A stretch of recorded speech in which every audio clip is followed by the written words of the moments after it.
Assalamualaikum warahmatullahi wabarakatuh. Selamat pagi, selamat bertemu kembali di pelajaran jarak jauh di SMP 3 Jatinangor. Kebetulan pada hari ini adalah tugas dari rumpun bahasa Indonesia. Anak-anakku yang Bapak banggakan, sebelum kita memulai pelajaran, baiklah di awal pembelajaran ini kita mengucapkan basmalah bersama-sama. Bismillahirrohmanirrohim. Anak-anakku yang Bapak banggakan, Bapak berharap walaupun hingga hari ini kita masih belajar jarak jauh, karena memang pandemi COVID-19 itu masih ada korbannya. Oleh karena itu, Bapak berharap walaupun kalian di rumah, jangan lupa untuk melaksanakan protokol kesehatan COVID-19, yaitu memakai masker, kemudian menjaga jarak minimal 1 meter, yang ketiga cuci tangan dengan sabun di air yang mengalir. Anak-anakku yang Bapak banggakan, pada kesempatan ini Bapak ingin membahas tentang teks laporan percobaan, khusus mata pelajaran Bahasa Indonesia kelas 9. Adapun kompetensi dasar adalah 3.1 mengidentifikasi informasi dari laporan percobaan yang dibaca dan didengar. Selanjutnya, tujuan pembelajarannya adalah ada 4. Yang pertama, mengenal tujuan dan fungsi teks laporan percobaan. Yang kedua, mengenal struktur teks laporan percobaan. Yang ketiga, memahami ciri-ciri teks laporan percobaan. Yang keempat, memahami isi informasi teks laporan percobaan. Selanjutnya, Bapak ingin membahas tentang pengertian, ciri-ciri, dan informasi dalam teks laporan percobaan, serta struktur teks laporan percobaan. Ya, apa itu pengertian teks laporan percobaan? Teks percobaan atau eksperimen adalah sebuah teks yang menyajikan paparan tentang sebuah kegiatan pengamatan yang dilakukan terhadap suatu objek atau suatu hal atau peristiwa. Teks laporan percobaan ditulis dari hasil observasi. Ya, observasi itu adalah pengamatan dan analisis yang sistematis. Apa itu sistematis? Sistematis itu teratur. Kemudian penjelasan selanjutnya, teks ini bisa kita temukan dari karya ilmiah, kemudian laporan praktikum, atau sesudah kita melakukan percobaan. Ya, jadi ada 3 hal yang perlu kita perhatikan, bahwa teks laporan percobaan itu bisa kita temui dari karya ilmiah, laporan praktikum, atau sesudah kita melakukan percobaan. Kita lihat slide berikutnya. Untuk mengetahui informasi dalam teks laporan percobaan, biasa kita menggunakan 6 pertanyaan. Apa saja 6 pertanyaan itu? Yang pertama adalah pertanyaan apa. Kalau kita menggunakan pertanyaan apa, yang kita ingin ketahui adalah judul dari laporan itu, kemudian objek dari laporan percobaan, alat, atau bisa juga bahan, kemudian simpulan atau hasil dari laporan percobaan. Pertanyaan yang kedua, di mana? Kalau kita menggunakan kata di mana, berarti kita ingin mencari tahu tempat percobaan. Kemudian yang ketiga, kapan? Berarti kita ingin mengetahui waktu percobaan. Kemudian siapa? Berarti kita ingin mengetahui pelaku percobaan, orangnya. Yang kelima, mengapa? berarti kita ingin mengetahui tujuan ya kita melakukan percobaan. Kemudian yang keenam, bagaimana? Ini berarti kita ingin memaparkan atau mengetahui langkah-langkah untuk membuat teks laporan percobaan. Slide berikutnya, ciri-ciri teks laporan hasil percobaan. Ada 5. Yang pertama, laporan ditulis bersifat fakta. Fakta itu berarti apa adanya, ya, tidak mengada-ngada, bukan fiksi. Ya. Kemudian yang kedua, cirinya bersifat objektif.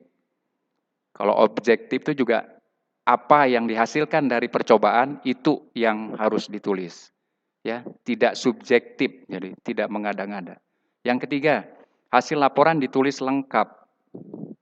Jadi hasil laporan itu harus ditulis lengkap. Apapun yang terjadi dalam laporan harus ditulis lengkap agar si pembaca itu bisa menerima hal-hal atau informasi secara lengkap sehingga tidak akan menimbulkan pertanyaan. Yang keempat, tidak memasukkan unsur-unsur yang menyimpang seperti propaganda. Propaganda itu bersinonim dengan pengaruh, ya. Jadi teks laporan hasil percobaan tidak boleh mempengaruhi si pembaca karena sifatnya adalah fakta. Jadi menampilkan unsur-unsur sesuai dengan hasil dari percobaan. Yang terakhir, laporan disajikan secara menarik, kemudian isinya berbobot dan teksnya logis. Kita slide berikutnya. Adapun struktur teks laporan percobaan terbagi 2. Yang pertama adalah umum atau klasifikasi pernyataan umum. Apa itu? Yaitu menentukan klasifikasi aspek dari sesuatu yang dibahas secara umum. Umum itu artinya menyeluruh, ya, secara garis besarnya. Kemudian teks yang kedua, struktur teks yang kedua adalah uraian. Nah, dalam uraian ini yang kita tulis adalah bagaimana kita menggambarkan sesuatu yang dibahas secara terperinci, bagian per bagian, ya, kebiasaan atau kebutuhan atau penggunaan bahan dan alat, perilaku ilmiah, dan hal-hal khusus dari objek tadi. Kemudian, sistematika laporan hasil percobaan. Seperti yang tertulis dalam slide, selain disajikan dalam bentuk eksplanasi dan deskripsi, laporan percobaan dapat disajikan secara sistematik seperti penulisan karya ilmiah. Ya. Biasanya kalau karya ilmiah ini banyak dilakukan oleh siswa SMA, SMK, bahkan oleh mahasiswa. Sistematika laporan percobaan seperti berikut. Seperti judul, 1 judul, 2 objek, 3 pelaku percobaan, keempat tempat dan waktu percobaan, 5 tujuan, 6 bahan atau alat, 7 langkah-langkah percobaan, 8 hasil percobaan, 9 kesimpulan, dan yang 10 daftar pustaka. Ya, selanjutnya kita lihat lagi slide berikutnya. Di sini Bapak tampilkan contoh teks model karya ilmiah. Kita beri judul kelelawar. Ya, dalam buku paket kalian sebenarnya sudah bisa membaca. Jadi Bapak dalam kesempatan ini tidak usah dibaca yang slide ada di layar ini. Kalian silahkan lihat buku paket yang sudah dipegang masing-masing. Kebetulan dalam buku paket itu ada 2 paragraf, yaitu paragraf pertama, di sana sudah diberi penjelasan, berisi pernyataan umum. Kemudian paragraf yang kedua, ya, yang terdiri dari beberapa kalimat itu adalah sebagai uraian, ya, menguraikan hal-hal yang terinci dari kelelawar itu. Nah, yang terakhir adalah slide terakhir ini, tugas cermati teks berikut. Nah, dalam Zoom pagi ini, Bapak ingin memberikan tugas kepada kalian tentang teks yang ada di slide ini. Kebetulan dalam buku paket Bapak ambil di halaman 12, kalian bisa baca di sana. Di sini pun sama, ada 2 paragraf. Ya, paragraf pertama bisa kalian baca, kemudian paragraf kedua. Ya. Lalu tugasnya apa yang harus dikerjakan oleh siswa setelah Zoom ini? Tugasnya ada 3, ya. Jadi Bapak berharap nanti pada pertemuan berikutnya tugas ini selesai, kalian nanti bisa kumpulkan, ya, baik ke ketua kelompok ataupun nanti bisa langsung melalui WA dari grup SMP 3 Jatinangor. Tugasnya apa saja? Yang pertama adalah tentukan pernyataan umum pada teks Venus yang sudah kamu baca tadi. Sekali lagi di buku paket itu ada pada halaman 12. Kemudian yang kedua, tentukan uraian pada teks Venus di atas. Kemudian yang terakhir, tugas yang ketiga, apakah pernyataan umumnya sudah jelas, mengklasifikasikan teks Venus. Nah, kalian bisa bahas nanti, kalian bandingkan dengan slide sebelumnya tadi, tentang kalelawara tadi, lengkap mana gitu. Silahkan kalian beri jawaban atau penjelasan. Ya, Bapak tunggu jawabannya pada pertemuan berikutnya.